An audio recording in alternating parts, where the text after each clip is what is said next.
Example 5, find the term containing x to the 15 in this binomial.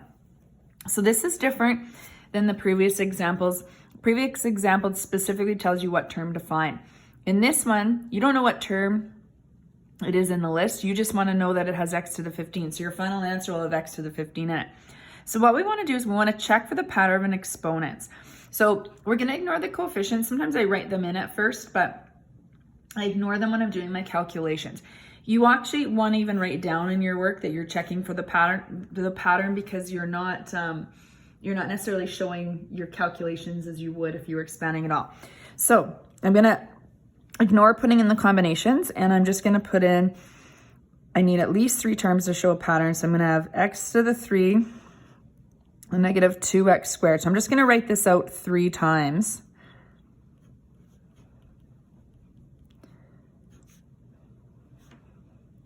If you can't see a pattern after 3 times, when we go to find our pattern here, you can continue it, but okay. So my first term, I start with my exponent 10, the end value, and I count down. So this is 10, 9, and 8. And of course I would continue.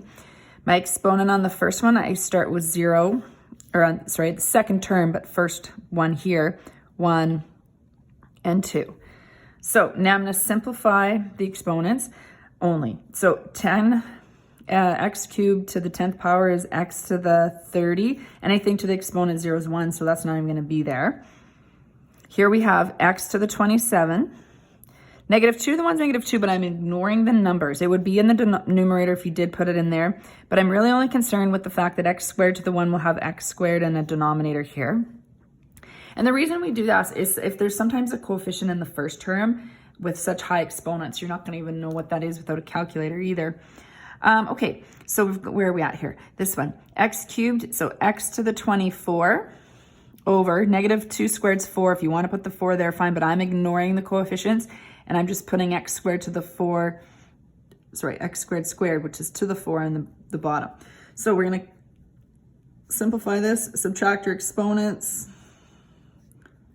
and you see a pattern. So what happens is that your pattern is that the exponent decreases by 5.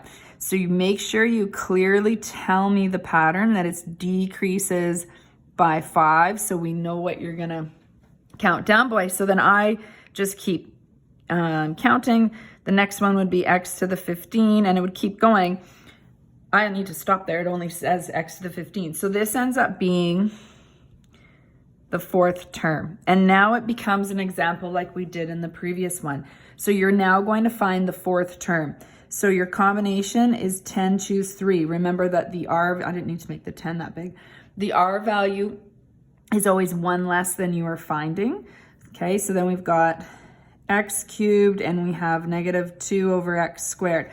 So the R values are the same. The N and R must add to 10, so this has to be a 7. 10, choose 3. You can put that in your calculator is 120.